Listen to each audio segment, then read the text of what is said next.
Happy Aloha Thursday. Recording is in progress, All right. and I will leave the admins to go ahead and take care of that. Aloha, welcome to AAF Hawaiʻi Education Series 2 Scoops. My name is Billy V. Each month, AAF Hawaiʻi's 2 Scoop series will spotlight a different industry leader who will share life and career experiences as well as advice and takeaways learned along the way.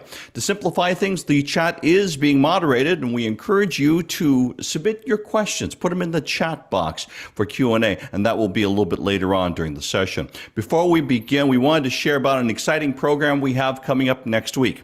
There is a fine line between having fun and making fun, and all too often we don't realize we've crossed it. It's up to us to know the difference. Join AAF Hawaiʻi on Thursday, March 23rd at MVNP for a discussion about honoring Hawaii's indigenous culture in advertising. Kainoa Danes, Senior Director of Brand for the Hawaii Visitors and Convention Bureau, will be our guest. Check out aafhawaii.com for registration information.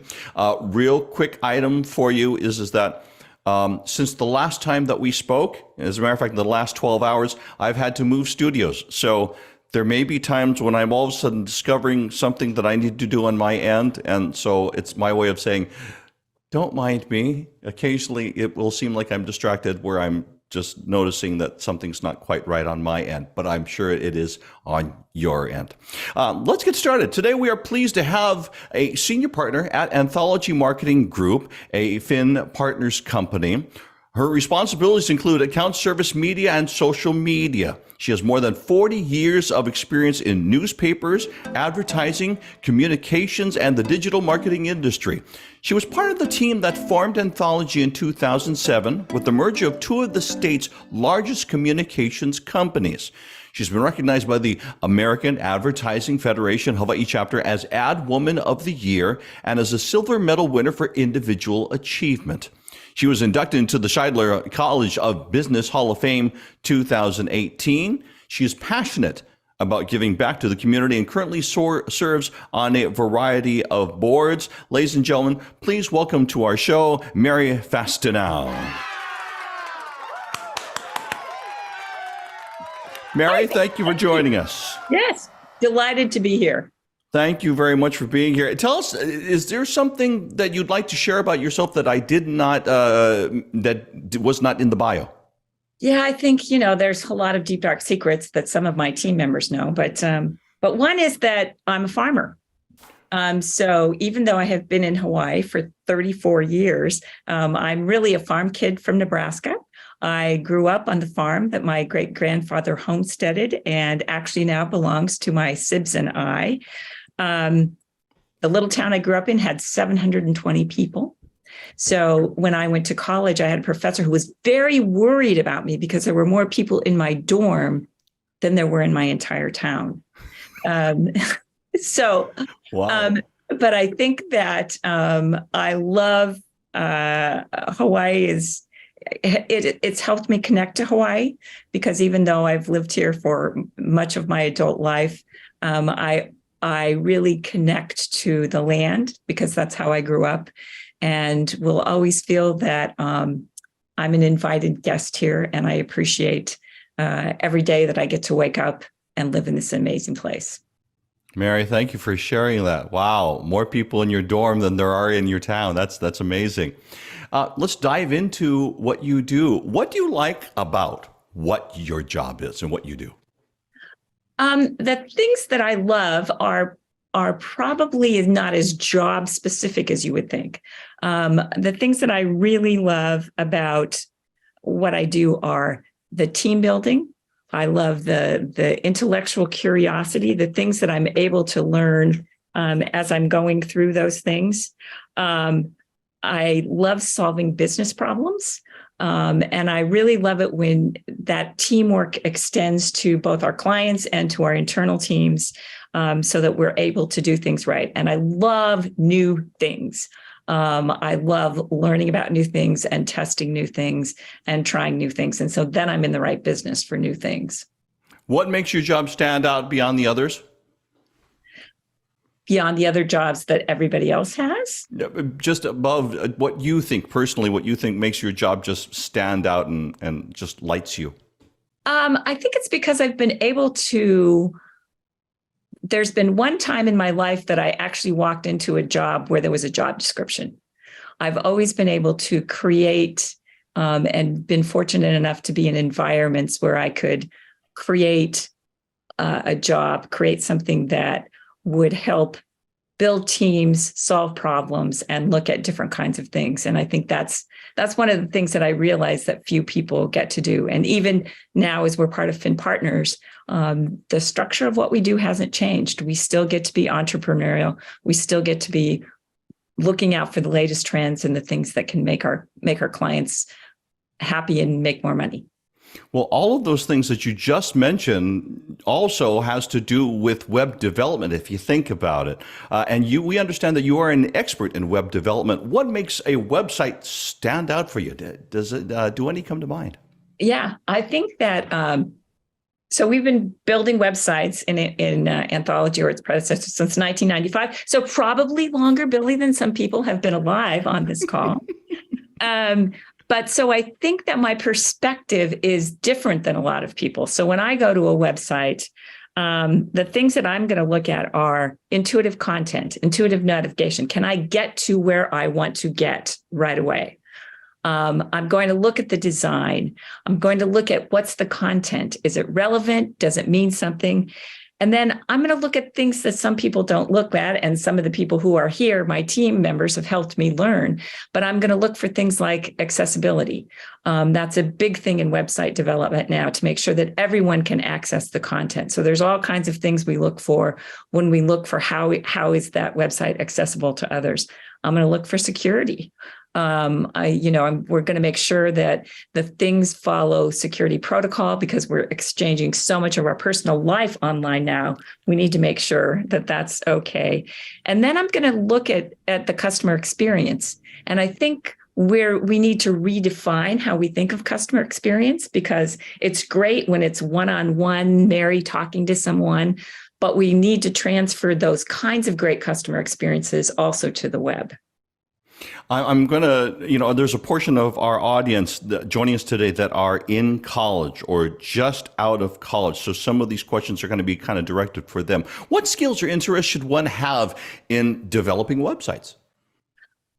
I think that the challenge in website development, and I'll expand it beyond just website development, because I think that now it's things that are digital. So it could be apps, it could be websites, it could be landing pages, it could be what you're doing on social.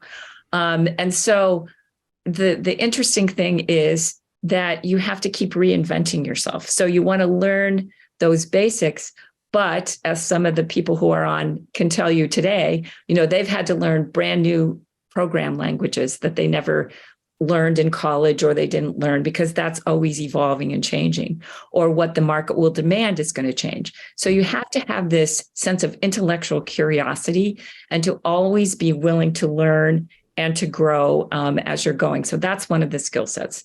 The other one is to not be afraid of technology. I am not a technologist. I am not a coder. I am not. And when I first started with this in 1995, I started it because I saw the internet in a classroom at UH when I was getting my executive MBA. And I went, oh my God, this is fantastic. And everyone else went, Mary, you can get the CIA fact book and porn on this. What are you doing? But you could see the possibilities. And I think that continues to be what the digital experience beyond websites has provided us. So I think it's always looking forward, looking for trends, never feeling like you know it all, because you don't, because the minute you think you know it all, then there'll be another innovation or another security breach that you have to learn about. So it's always being on top of your game and learning those things and really working to follow the industry best practices. Now, some of what you just said might also serve as advice. So I'm going to kind of ask this, and I realize that we may be doubling up here on some of this. What advice do you have for those entering the workforce that are interested in either advertising or web development or social media? I think there's a lot of things. One is again, that idea of being intellectually curious. Also be open to what the possibilities are. For example, if you want to work at an agency, there's an ebb and flow to those times when we need people and when we don't need people, and the types of people that we know. So you need to always be very persuasive, but also just persistent. Well, maybe now is not the time that you have a job opening for me. Do you have other recommendations? Do you have other things? Seek out mentors. Seek out people who have connections within the community who can help you open up some of those ideas and some of those things that are really important to people as you're going through. Be honest about what you know and what you don't know.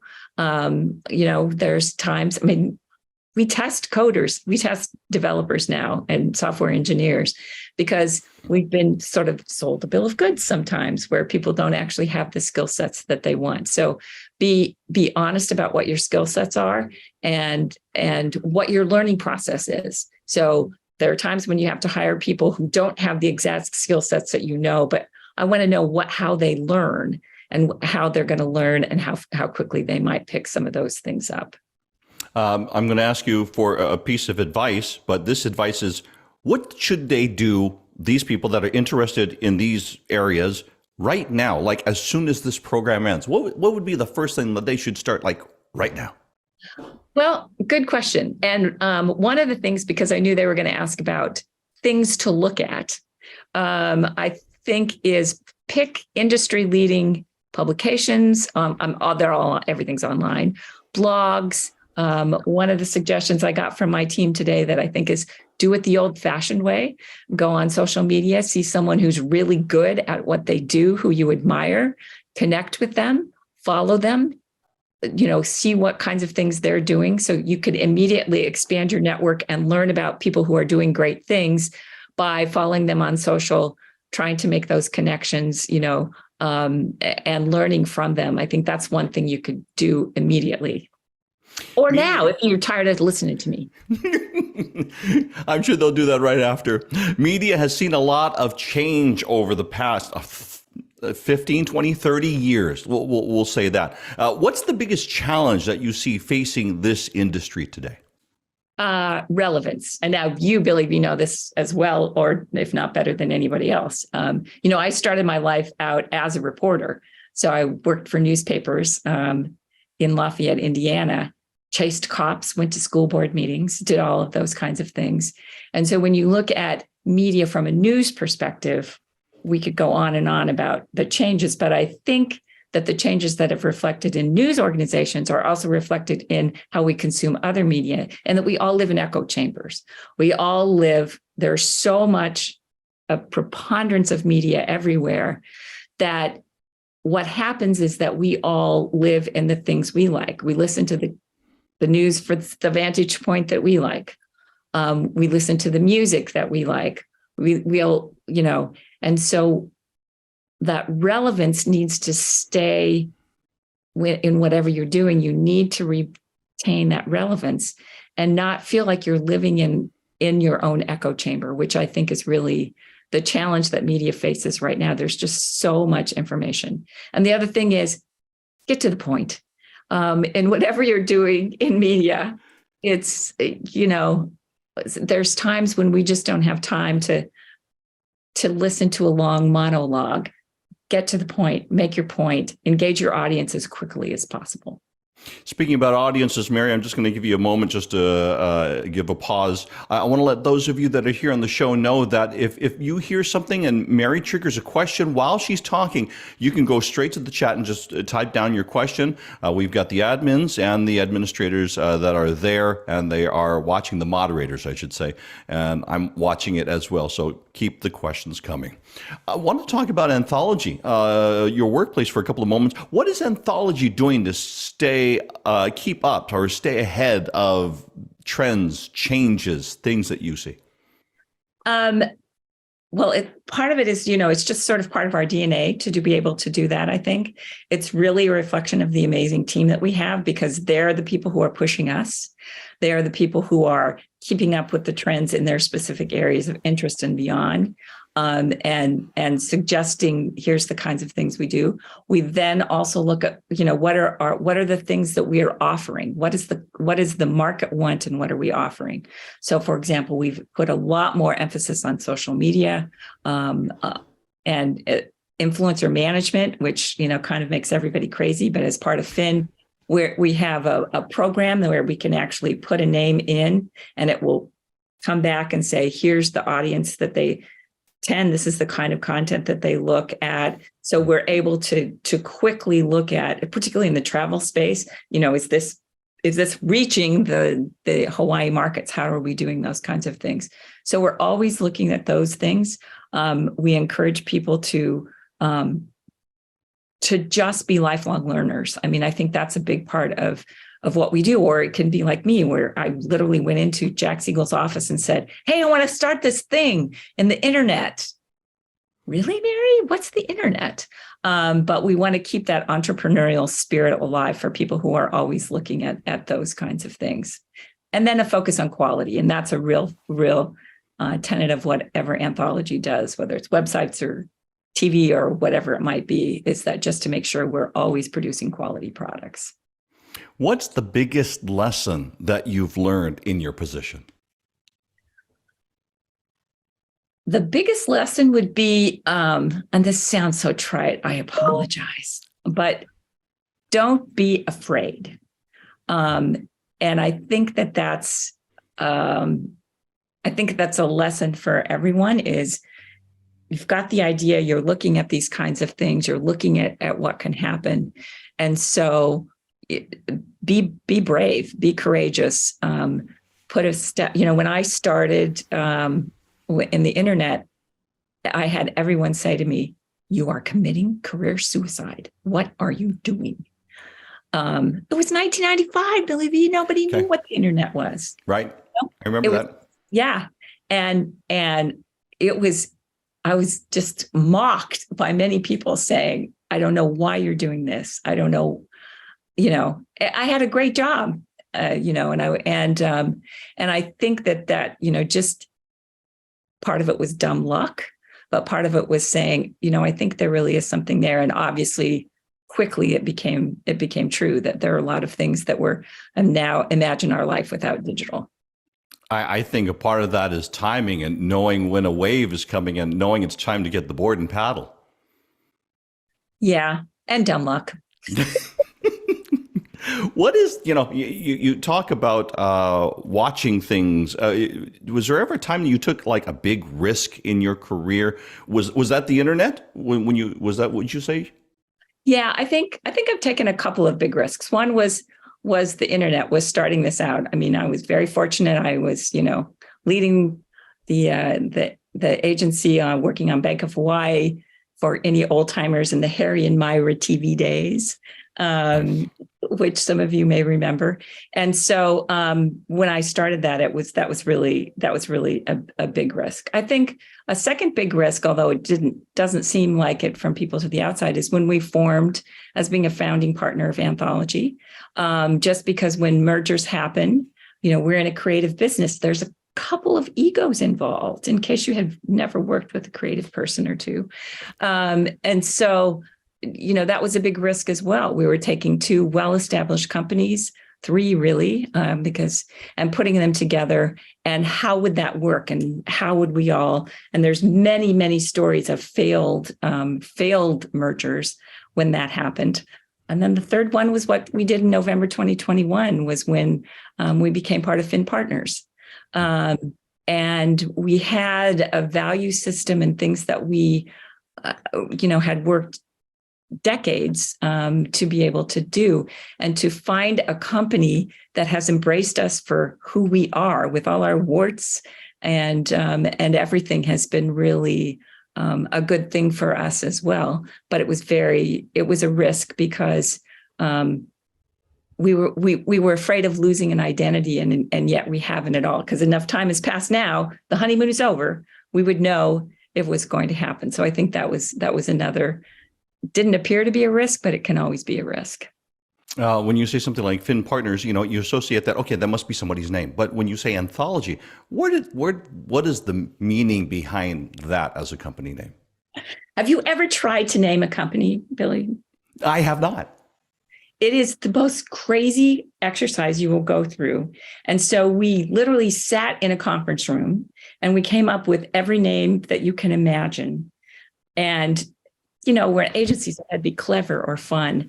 And so we finally ended up what we realized is by putting the company together, Anthology as an anthology, it's a collection of the best of. And that's what we really wanted to do when we brought the company together. And what we want to continue to be is to still be a collection of the best of the talent, the skill sets, all of those things that go into being a great communications company. That's an awesome answer. And I see that throughout the years that I've worked with your agency and seeing what they've done. That's awesome. What skills have you needed to be successful at what you do? Persistence and patience. I don't know if that's a skill, but I think that's one. I think people skills. I think being able to work with it. I always say I don't have a lot of skill, but one that I do have is that I can spot good talent, and I think that goes a little bit to the people skills as being able to spot the talent, the people who can take you to the next level, who can continue to push and to dream and to do those things. So I think that's an important. And then it goes back to my chasing cops days of journalism, where good communication skills, whether that be verbal, writing, whatever it might be, those good communication skills, I believe, will serve you no matter what you choose to do. Let me turn this over, flip side. What skills are you taught you need, but you really didn't need them to be successful in your position? Well, I'll do a little bit of the reverse. So when I went back to get my MBA, the last really good math class I had taken was when I was in the 11th grade. And so ironically, when I took finance and accounting, I literally went up to my husband and said, I'm the dumbest person in the world. I just do not understand these things. I can't get it. And ironically, those are the things that I use all the time in my job today, the things that were the hardest to learn. But I think that what I see, and I think that institutions are changing, is you need a basis of the foundation, but the exact skill sets that you might be learning, if it's a programming language, if it's how SEO is working, if it's what's happening in social media, you need to learn that. But by the time you get a job, it's going to change. And so I think it's important to learn those things, but also to learn that what you're really doing is that you are learning how to learn, because that's what you'll have to keep doing. So it's sort of that lifelong learning portion of things that you just have to keep learning all the time. Somebody is looking for their employer, their next employer, perhaps right now. What are some of the most qualities to look for in a future employer? I think intellectual curiosity. I think having experience. Everybody that you talk to now wants experience. And I think being able to understand what the job is and to clearly explain how what you've done fits into those different experiences. I think that's really important as you're looking at it, and to stay on top of things and to not overinflate. We don't need another Santos. Where somebody's overinflating their resume. Just be realistic about what you're doing, because you don't know what's available at the time. And then be creative. Look at different ways of approaching people, doing things, just to make sure that what you do stands out. Do you have resources that you'd like to recommend that people, if they want more information about what you do, books, podcasts, anything? Well, I did. I was telling the team that I actually put together a list, which will have emails. So this is from, again, people smarter than me, who put together a list on some of the things, but some that I would sort of call out a little bit. One for anybody interested in the UX side is the Nielsen Norman group, and that's online, and it's a great resource for a lot of things that are UX involved as you're looking at those. I think for just general information, eMarketer and Insider Intelligence are really good in terms of talking about larger trends in the marketplace as we're looking at those. There's a lot in social media where people are looking. Social Media Today. The Sprout Social blog is a good one. Social Media Examiner. And then some of the things that I think are very helpful is to look at, if you're looking at an industry specific kind of thing, that you go deep into that industry. For example, if you're involved in travel, there's Skift, which is talks about all the trends that you have there online, or if it's information, it's the Financial Brand is another email and then online that we use. So there's a lot of. We also recommend YouTube and LinkedIn Learning. If you want to learn something, you can learn anything about YouTube at these days. My husband learned how to trim our Labradoodle on YouTube. So whatever you want, you can learn how to do. So just recommending looking at all those things. A piece of advice that you wish you had gotten early on in your career. Work-life balance is not just a nice phrase. It's something that is critical to your life. And I think for people like me who love what I do, it's really easy to become a workaholic. And I think I really admire the people who are able to really find ways to do work-life balance. And I think that's really an important thing. And the other thing is, that would be the big one. Okay. Off script question here, because this is something, what you're talking about, we both love what we do, but sometimes finding that balance is difficult. Name me 2 things that you do outside of work to help keep that balance. One is my passion about college football. So, I grew up in Nebraska. It's in your DNA. You can't help it. And big UH fan on the NACOA board for years. So college. I follow almost all UH sports, but I think college football is my personal passion, and so I've loved that. And the other thing is, it sounds so simple, but I make a point. We have a dog, and I walk the dog, and I walk at least. I try to walk 3 miles a day in some way or another. So it's just making sure that I do leave the computer to go out and to do those kinds of things on a regular basis. So it's a very conscious effort to make sure I'm doing something that gets me outdoors and enjoying this amazing place. Okay. You've answered like 3 or 4 different questions all in that one, because I was going to ask you, do you schedule them? You schedule walking the dog. Do you do something for health? You're walking. So it's like, wow, that's awesome. I do see those questions inside of the chat or comments. I'll take comments too if you have them, and we'll get to those coming up in just a couple of moments. Time right now for some rapid fire questions. This is where we put our guest on the hot seat, and they are not advised of these ahead of time. So, as a matter of fact, these were given to me just a few minutes ago. Morning person or night owl, Mary? Oh, night owl. Okay. When you talk about night owl, like, is it easy for you to get to sleep at night, or do you just? Yes, it's very easy for me to get to sleep at night. It's just, I schedule my day not well, but I get a lot done between like 9 o'clock and those other hours. Favorite snack? Popcorn. Ooh, with or without hurricane mix? Both, but probably with, because I can't stand, yeah. NHK just ran this story about Hawaii loving hurricane and their furikake and their popcorn, and they were just like, "What? What is this?" And they had experts try it. It was just the most amazing thing. I was sitting there watching NHK, going, "What? They don't know about what we have? We have something better than Japanese." Hey, I love it.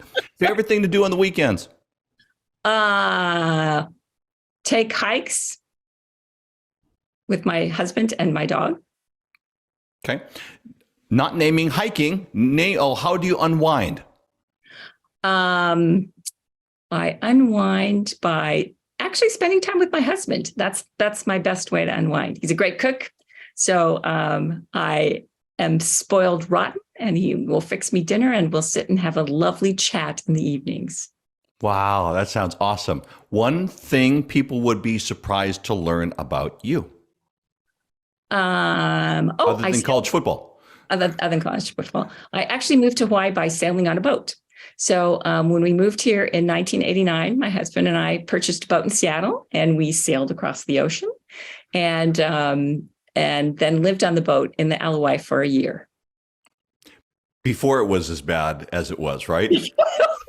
Before it was as bad. Oh, yeah. When you could stay on the LOI that long. Yes, yes. What do you do for fun? What do I do? Well, I love spending time with friends and family. We've been joking that we've kind of been running a bed and breakfast recently. They're all for free, but friends and family coming to visit. So I love doing that. God, that sounds boring, doesn't it? But it's true. And I think the older you get, the more that's the case, that I really do enjoy that. I'm kind of a people person. So that's my all-time favorite thing to do. Final question for you. Name a place that you have not visited that you would love to go to. I would love to go. I want to go on a photo safari in Africa. Wow. Yes. Awesome. I'm working on it. Awesome. Questions in the chat. I see them. Let's go over to the chat real quickly. How did you make the jump from news reporting to ad agency world? Oh, well, that was an interesting transition. So I was the police reporter in Lafayette, Indiana, and the publisher who came to me and said, "Mary, I think you need to move into this thing called promotions." And I said, "Mal Applegate, you're crazy. I'm not going to do that. I love being a reporter." So he just kept working on me, and he kept working on me and working on me and working on me. And so my name in the newsroom was Goddamn Mary Sunshine, because I would come from the police beat and, come into the newsroom and you know how that would go, Billy V, if so I think that he did see something there. So finally we agreed that I would try it, and I would try it for a year. So I was among the first people in the country, and I was in my 20s, to actually make that move from news to promotions and then ultimately to marketing. So one of the funny stories is that he was the president of the Indiana State Press Association that year. So he was giving a speech, and he was talking about making this move and how marketing was important to newspapers. And he asked me to give a speech and to just write something in his speech. And so I said, "Oh, okay." So I started out the line. I remember it. My friends in the newsroom call me a prostitute, because I'd made this break from being a clear news reporter and moved over to marketing. And it's like you start playing the Darth Vader theme. Dun, dun, yes, dun, yes. Dun, dun. But it was because I love news so much that was a big part of that I felt that needed to be out there. So that's how I made the move. So then I moved to California, worked at Marin County at the newspaper there, hired agencies. And when I moved to Hawaii, my husband was already here in the news business. And so that wasn't an option for me. So I went to what was then Star Siegel Communications and said, and they looked at me and said, because of my background, "Do you want to be in PR?"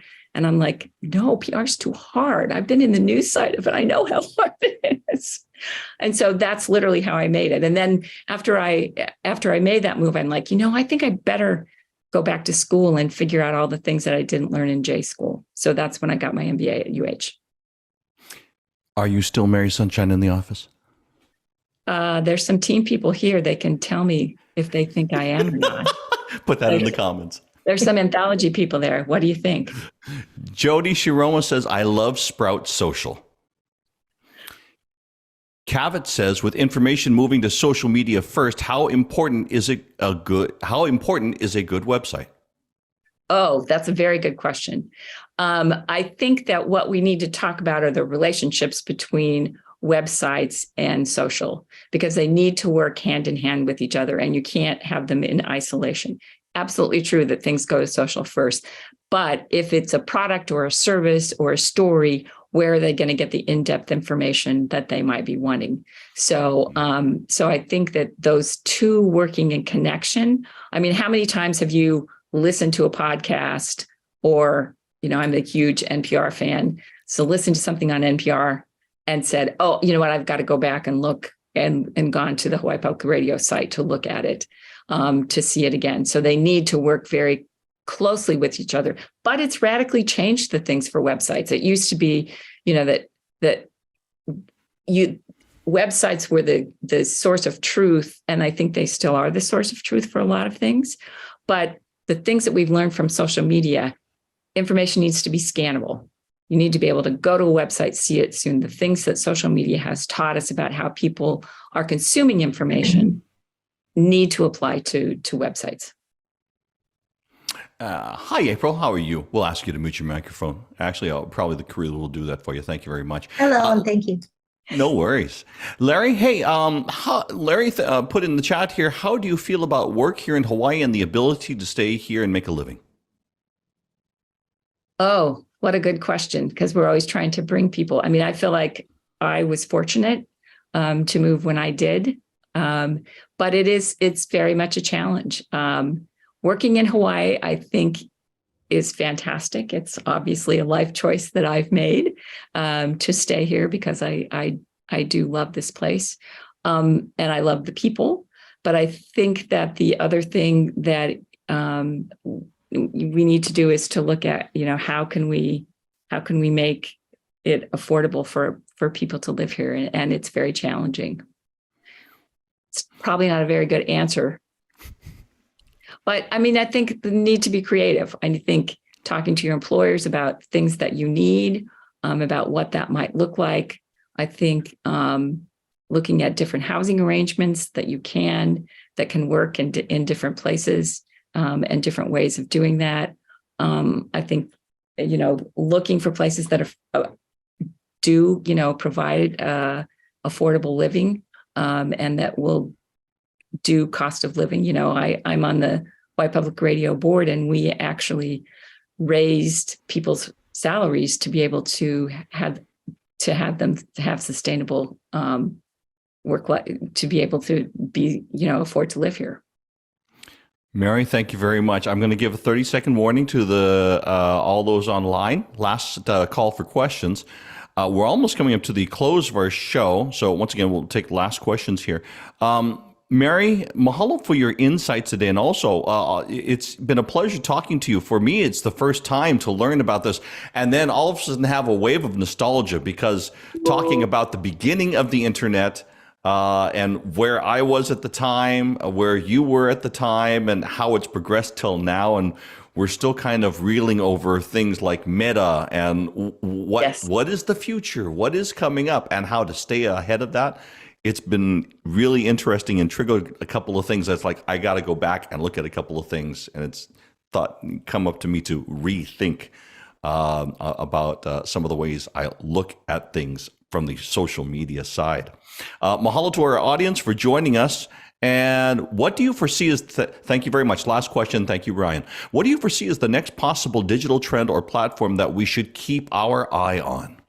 AI.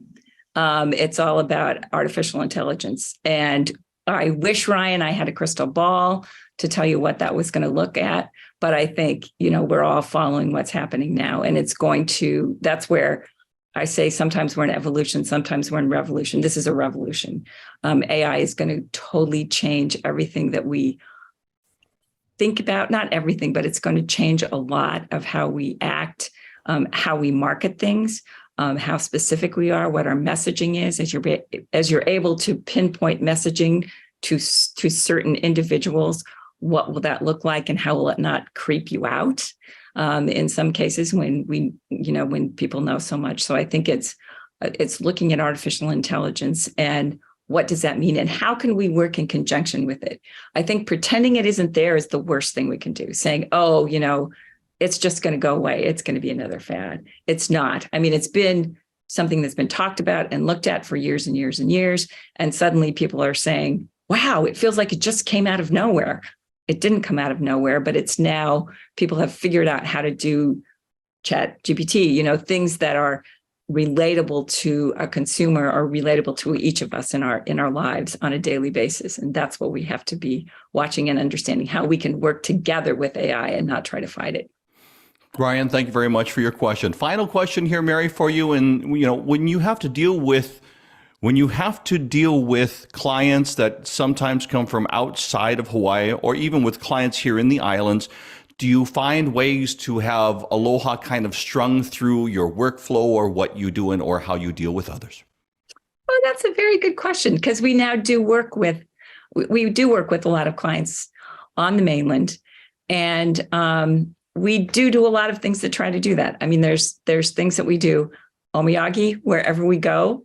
It's just part of what we go to Finn Partners, and we brought a big thing, and we brought home a little cookie, and they're like, what's this? And trying to explain that. So I think that's one. I think it's an attitude and an approach of how we do things also has it in there. And what we've done as a company that I'm very, very proud of is that we actually have on staff our director of Hawaiian culture. And so we have a lens that we go through when we're making things, when we do things, and when we're talking to customers, that there will be something, a simple example, putting together something for Mary Monarch, something you're very familiar with.